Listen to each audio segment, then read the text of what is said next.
नारायण नारायण नारायण नारायण। सबका कल्याण, सबका मंगल हो। ओम ओम ओम ओम। गोदावरी की उत्पत्ति कथा ब्रह्म पुराण अंतर्गत गौतमी महात्म्य में आती है। गोदावरी नदी की उत्पत्ति कैसे हुई, इस कथा में वर्णित है। ये कथा सुनने से ही मन क्रम वचन से जो भी पाप होते हैं वो नष्ट हो जाते हैं और पापों से मुक्त होकर जीवात्मा का कल्याण होता है। हम कथा का प्रारंभ करते हैं। उन दिनों की बात है जब महर्षि गौतम ब्रह्मगिरी के आश्रम में रहते थे।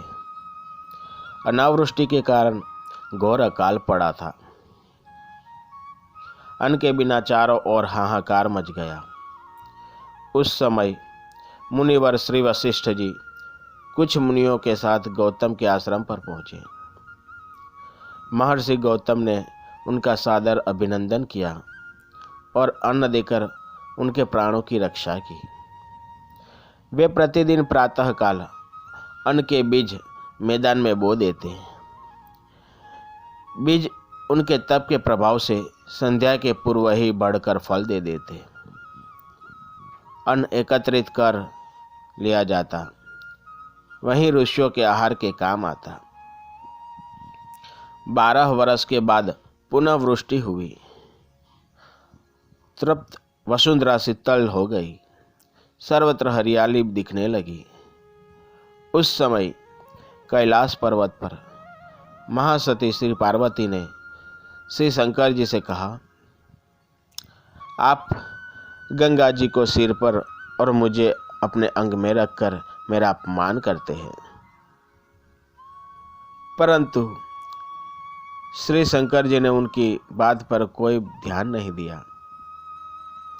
खिन्न होकर पार्वती जी ने अपने आज्ञाकारी पुत्र श्री गणेश जी के पास जाकर अपनी व्यथा कथा कह सुनाई। माता के दुख से दुखित होकर श्री गणेश जी अपने बड़े भाई कार्तिकेय के साथ दिन ब्राह्मण के वेश में महर्षि गौतम की कुटिया पर पहुंचे।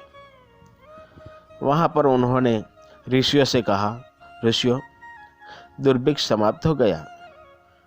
पृथ्वी अन्न जल से पूरित हो गई है।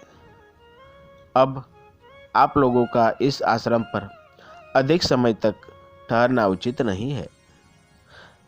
ब्राह्मण वेशधारी श्री गणेश और कार्तिकेय की यह बात ऋषियों के मन में बैठ गई।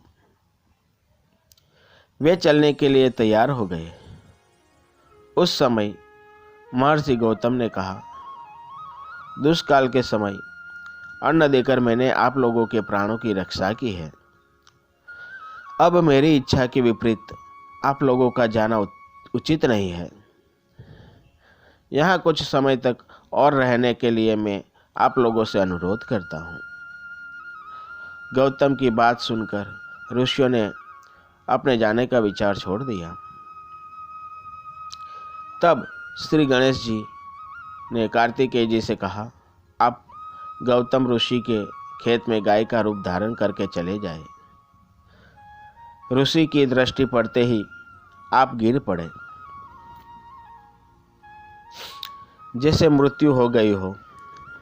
कार्तिकेय ने वैसा ही किया। गाय के वेश में वे गौतम ऋषि के खेत में जाकर खेती नष्ट करने लगे। गौतम ने इन्हें देखा, बस वे मृत्यु तुल्य हो धराशायी हो गए। यह दृश्य देखते ही ऋषिगण वहां से चलने की तैयारी करने लगे। गौतम के आग्रह करने पर ऋषियों ने कहा, गाय की मृत्यु से यह स्थल पापास्थली हो गई है। अतः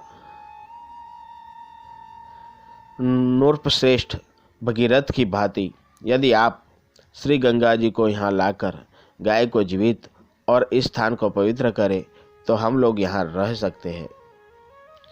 ऋषियों की बात सुनकर महर्षि गौतम श्री गंगा जी को लाने के लिए त्रंबक पर्वत पर जाकर तपस्या करने लगे। अंत में प्रसन्न होने पर श्री शंकर जी ने उन्हें श्री गंगा जी को देने का वचन दिया। तब गौतम ने पुनः कहा, भगवान, ये गंगा जी गाय का उद्धार करके सागर में मिले और मेरे नाम को भी प्रसिद्ध करें। भगवान शंकर जी ने कहा, यह गंगा गौतमी और गोदावरी के नाम से प्रसिद्ध होगी तथा अत्यंत पुण्य देने वाली होगी। इतना कहकर भगवान शंकर जी ने श्री गंगा जी को महर्षि गौतम के हाथों दे दिया। गौतम ऋषि प्रसन्नचित्त हो ब्रह्मगिरी लौटे। वहाँ पर श्री गंगा जी की 3 धार हो गई।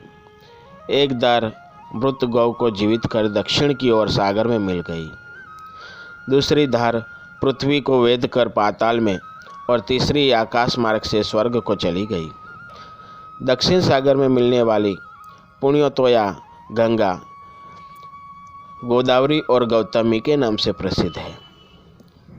वहीं आज गोदावरी नदी के नाम से हम जानते हैं और उनमें स्नान करने से और दर्शन मात्र से अनेक पुण्यों का लाभ होता है और पापों से मुक्ति मिलती है।